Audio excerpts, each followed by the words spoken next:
Ikaw.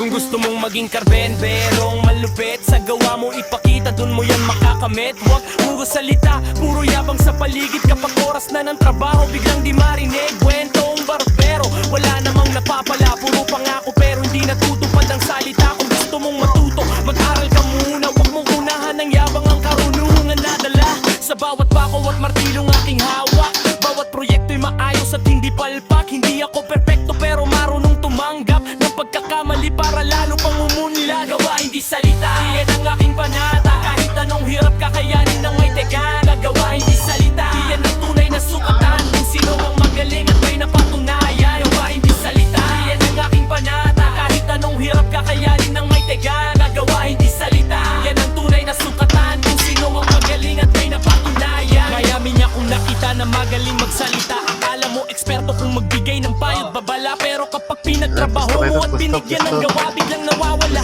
Parang hula sa umaga. Ayoko ng palilihan sa mga kasama. Mas gusto ko ang apat kahit simple lang salita. Dahil ang respeto hindi hinihingi. Kung basta-basta pinaghihirapan yan sa pawis at paggawa. Kung may hindi alam, huwag ikahiya. Magtanong ng maayos para may mapala. Ang tunay na marunong ay marunong ding makinig. Hindi puro bida sa sariling awit.